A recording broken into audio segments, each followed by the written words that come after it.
आज के वीडियो की शुरुआत एक सवाल के साथ करता हूं। यदि आपके पास पूरे आंकड़े हैं, आपके पूरा डाटा है और आपके पास पूरी जानकारी है, तो क्या आप मणिपुर में हो रही हिंसात्मक और महिलाओं के साथ यौन उत्पीड़न और बलात्कार जैसी घटनाओं की तुलना राजस्थान, छत्तीसगढ़, पश्चिम बंगाल के मालदा और बिहार के बेगूसराय की घटनाओं से कर सकते हैं? यदि आपका जवाब हाँ है तो आपको वीडियो जरूर देखना चाहिए। यदि आपका जवाब ना है तो भी इस वीडियो को आपको देखना चाहिए। मेरे कहने का मतलब है कि आप तथ्यों के साथ इस वीडियो को देखें और समझने का प्रयास करें कि दो प्रकार की अलग अलग घटनाओं को हम किस प्रकार से एक साथ कंपाइल करके पूरे देश के सामने रखने का प्रयास कर रहे हैं। जैसा कि एनसीआरबी का डेटा बताता है कि भारत में सबसे ज्यादा महिलाओं के साथ यौन उत्पीड़न की संख्या की बात की जाए तो उसमें उत्तर प्रदेश नंबर 1 पर आता है और राजस्थान एक एवरेज के रूप में देखा जाए तो सबसे नंबर 1 पर टॉप पर आता है। इसी प्रकार से हम अपने देश के अन्य प्रदेशों की बात करें तो वहां पर भी क्राइम के रिकॉर्ड कम नहीं है। वहां पर महिलाओं के साथ और अन्य तरीकों से होने वाली हिंसात्मक घटनाओं की संख्या कम नहीं है। लेकिन जब बात मणिपुर की आती है तो मामला कुछ अलग दिशा में चला जाता है। उस दिशा में हम आपको लेकर चलेंगे, लेकिन उससे पहले स्वागत, अभिनंदन, आभार स्वीकार करिए अपने दोस्त रसूल रघुवंशी का नमस्कार। मैंने मणिपुर पर एक डिटेल वीडियो पहले भी बनाया है जिसमें मणिपुर के इतिहास और वर्तमान तक होने वाली घटनाओं का विस्तृत ब्यौरा बिंदुवार तरीके से आपके सामने पेश करने का प्रयास रहा है। यदि आप और अधिक जानकारी लेना चाहते हैं तो उस वीडियो को जरूर देखें, लिंक डिस्क्रिप्शन में आपको मिल जाएगी। अब कहानी शुरू करते हैं 19 जुलाई से पहले वाली। जो 19 जुलाई को वायरल वीडियो होता है तो सबसे पहला सवाल बहुत से जर्नलिस्ट और हमारे देश के बहुत सारे पॉलिटिशियन ये करते हैं कि संसद सत्र के एक दिन पहले ही इस वीडियो को वायरल क्यों किया गया, ये किसकी टूल किट है या किसके माध्यम से इसको लोगों के बीच वायरल किया गया, ट्विटर के माध्यम से। तो मेरा सवाल यह उठता है कि जहां यौन उत्पीड़न जैसी भयानक घटनाएं होती हैं वहां टाइमिंग को लेकर के सवाल हो सकता है, लेकिन इस घटना को लेकर के आपके मन में प्रश्न चिन्ह नहीं खड़े होने चाहिए। यह विषय मानवता से जुड़ा हुआ है। यदि इस घटने को शुरुआत से समझने का प्रयास करें तो यह एक फेक न्यूज का मामला है। यह शुरुआत इसकी फेक न्यूज से होती है और जैसा कि हम बार बार विभिन्न वीडियो में चर्चा करते हैं, व्हाट्सएप यूनिवर्सिटी की यह देन है और व्हाट्सएप यूनिवर्सिटी ने के स्टूडेंट्स ने इस पर कितनी भयानक घटना कर दी वह इसकी एक परिणति है।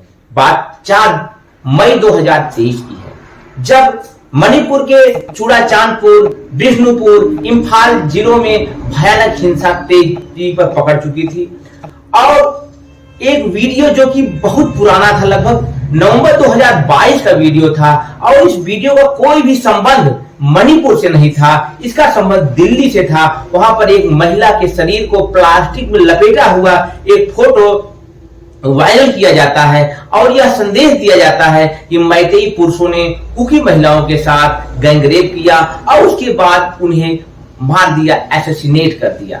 यह घटना जब मैतेई पुरुषों के और उनके समाज में जाती है तो लोग बिल्कुल आतंकित हो जाते हैं, लोग बिल्कुल क्रुद्ध हो जाते हैं और हिंसा का रूप धारण कर लेते हैं और इसी हिंसा के रूप को धारण करने के बाद वह खोजने लगते हैं कि हमें कोई कुकी परिवार मिले और उसके साथ हम वही किए करें जो कि वीडियो में हम देख रहे हैं। और उन्हें मिल जाता है एक परिवार जो कि अपना घर छोड़ करके भाग रहा था। ओरिजिनली रियली यहाँ पर 2 परिवार के लोग थे। एक परिवार में एक महिला और 2 पुरुष, मतलब एक पिता था, उसकी एक बेटी 21 साल की और एक 19 साल का उसका बेटा था और दूसरा परिवार था उसमें 2 महिलाएं थीं, कुल जमा 3 महिलाएं और 2 पुरुष। ये लोग अपने आप को बचाने के लिए झाड़ियों में, जंगल में भाग रहे थे। इन पर पुलिस की नजर पड़ी और पुलिस ने इन्हें अपने गाड़ी पर बैठा लिया और कहा मैं तुम्हें सेफली अपने थाने ले चलूंगा जहां तुम सुरक्षित रहोगे। लेकिन आक्रांतित भीड़ ने पुलिस की लाइन को घेर लिया, पुलिस की गाड़ी को घेर लिया और पुलिस के जबरदस्ती पुलिस की गाड़ी को इन लोगों को उतारा और उस पुरुष को जो कि सबसे सीनियर था इसमें, जो लड़की और लड़के का पिता था, उसको उन्होंने ब्रूटली बहुत ही विभत्स तरीके से लाठी डंडों से पीट पीट के मार डाला और उसके बाद उन 3 महिलाओं से कहा कि तुम निर्वस्त्र हो, अपने कपड़े निकालो नहीं तो मैं तुम्हारी हत्या कर दूंगा। इससे उन महिलाओं ने इनकार किया और जो भाई था 21 वर्षीय युवती का, उसने अपनी बहन के इस साथ हो रहे वाले दुर्व्यवहार का विरोध किया, जिसके परिणाम स्वरूप भीड़ ने उस भाई को भी मार दिया और जबरदस्ती उन महिलाओं को निर्वस्त्र किया गया, उनकी परेड कराई गई और इस प्रकार की रिपोर्ट बनाती है उसमें 21 साल की जो लड़की थी उसके साथ बलात्कार और गैंग रेप किया जाता है।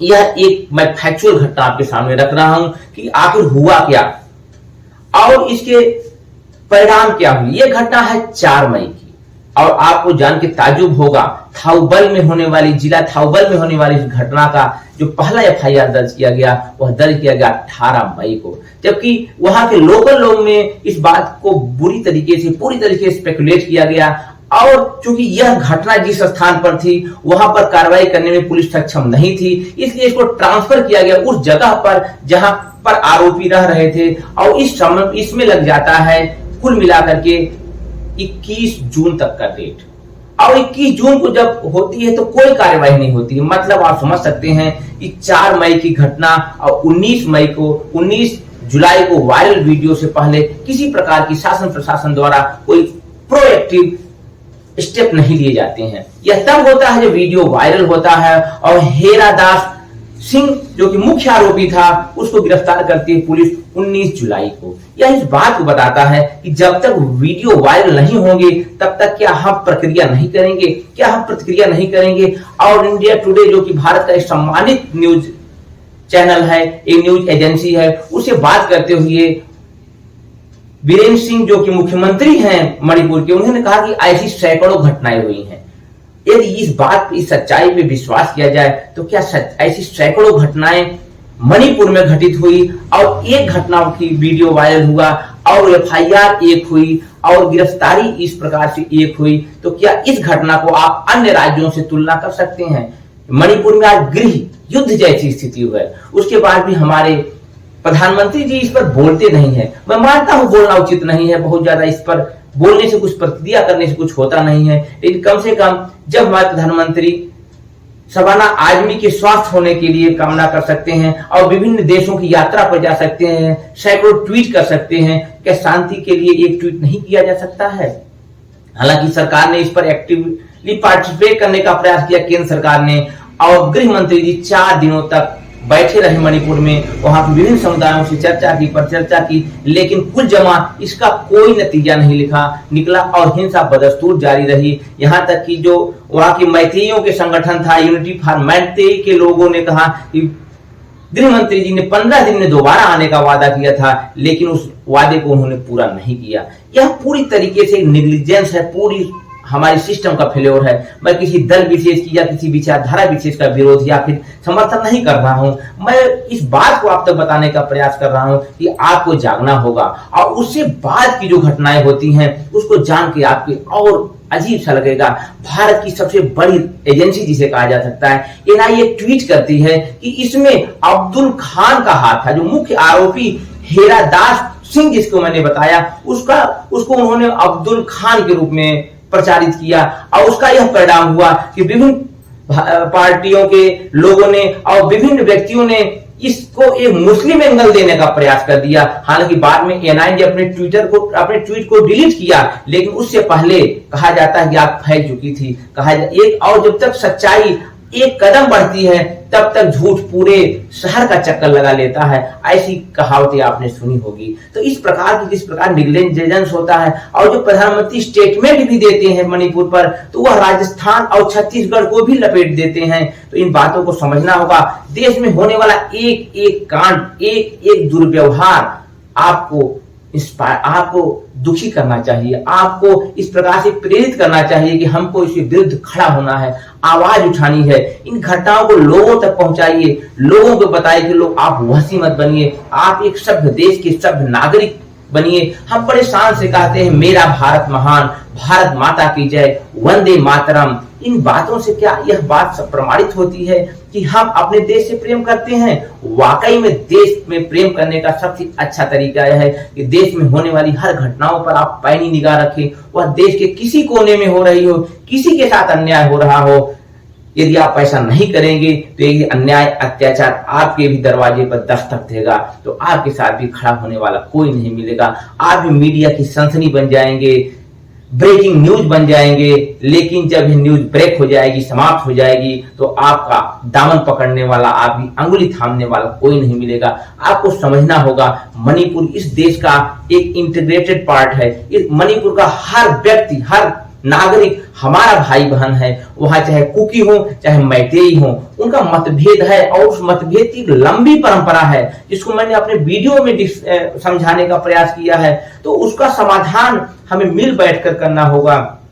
जैसा कि गृह मंत्री जी ने 21 लोगों की एक कमेटी बनाई थी वहां की समस्याओं के समाधान के लिए, पीस कीपिंग कमेटी, लेकिन वहां के बहुत से लोगों ने उस पद से रिजाइन दे दिया, उस कमेटी से अपने आप को अलग कर लिया, क्योंकि उनका कहना था कि जब तक शांति नहीं होगी, जब तक हिंसा समाप्त नहीं होगी, तब तक हम क्या शांति वार्ता करें। लॉ एंड ऑर्डर जब तक मेंटेन नहीं होगा, तब तक हम क्या शांति वार्ता करें। और हिंसा का बात तो यहाँ तक पहुंच चुकी है कि वहां की जो लोकल पुलिस है, जो मणिपुर पुलिस है, उसमें भी बहुत बुरी तरीके से आपसी मतभेद और रंजिश जैसा वातावरण बना गया है। रिपोर्ट बताती है लगभग 1500 पुलिसकर्मी गायब हो चुके हैं और जो मैतेई समुदाय के पुलिस कर्मचारी या अधिकारी हैं वह हिल्स में नहीं जाते हैं, वह कुकीज के एरिया से भाग रहे हैं। और जो कुकीज एरिया में मैतेइयों के बीच जो कुकीज पुलिसकर्मी हैं वह अपनी नौकरी और अपना रिजिग्नेशन देकर के हिल्स में, मतलब कुकीज के बीच जा रहे हैं। यहाँ तक ओल्ड सेक्रेटरीट के बहुत सारे बड़े बड़े अधिकारियों ने भी छोड़ दिया इम्फाल को और दूसरा अपने पुराने स्थानों पर चले गए हैं। यह एक गंभीर विभेदनकारी बीज है जो हमारे लिए एक सरदर्द और एक नासूर बन सकता है। उससे पहले आपको इसे समझना होगा और एक नया कश्मीर हमारे देश में न पैदा हो, क्योंकि हमारे जो दो दुश्मन देश बैठे हैं, चीन और पाकिस्तान, वह नजरे गड़ाए बैठे हैं कि हम कितना मिलिटेंट और भारत में आतंक पैदा करें। एक डेटा यहां तक बताता है लगभग 5000 AK-47 जैसी असॉल्ट राइफलों को चुरा लिया गया है। मतलब इतने हैवी वेपन्स लोगों के पास पहुंच रहे हैं, इसका क्या परिणाम होगा, क्या उसका नतीजा होगा, आप समझ सकते हैं। म्यांमार जो कि मिलिट्री शासन से आरब्ध है, मिलिट्री शासन वहां पर है, उसका कहीं कहीं करने से आप जानते हैं चीन से बड़ी प्रगाढ़ता के साथ है। और मणिपुर का जो एक लंबा बॉर्डर है वह जुड़ता है म्यांमार से, यह भी हमारे लिए खतरे की घंटी है। तो इस इश्यूज को आप बाकी इशू से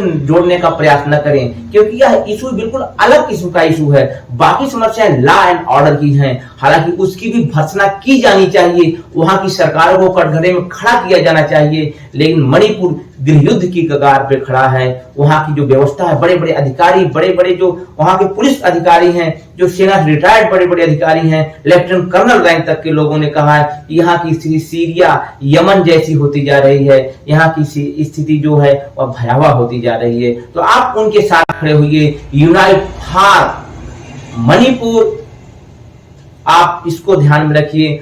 और आपसे निवेदन है, इसमें कोई राजनीतिक विचारधारा नहीं होनी चाहिए, बस एक विचारधारा, ये मणिपुर हमारा, मणिपुर के लोग हमारे, चाहे वो मैतेई हो, चाहे नागा हो, चाहे कुकी हो या अन्य समुदाय के लोग हों। आपको समझना होगा कि मामला यहां तक पहुंच गया है कि सुप्रीम कोर्ट के मुख्य न्यायाधीश को भी इंटरवीन करना पड़ गया। स्वमोटो उन्होंने जो स्वतः संज्ञान वाला नोटिस जारी किया है, उसमें साफ साफ कहा है कि सरकारें नहीं फैसले कर पाती हैं, नहीं स्टेप उठा पाती हैं, तो कोर्ट इसमें दखलंदाजी करेगी। तो मामले की गंभीरता को आप समझ सकते हैं। ऐसे ही ज्ञानात्मक, ज्ञानवर्धक वीडियो, जागरूकता जुड़े वीडियो मैं आपके सामने लेकर आता रहूंगा।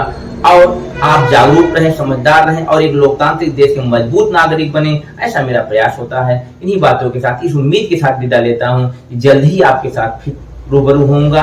और यदि मेरी बातें आपको अच्छी लगती हैं तो इस वीडियो को लाइक करिए, मेरे द्वारा प्रयास किए जा रहे इस चैनल को सब्सक्राइब करिए और अपने विचार मुझ तक अवश्य भेजिए। और सच्चाई को दूर तक फैलाने के लिए इस वीडियो को विभिन्न ग्रुप्स में, विभिन्न सोशल साइट्स पे शेयर करिए।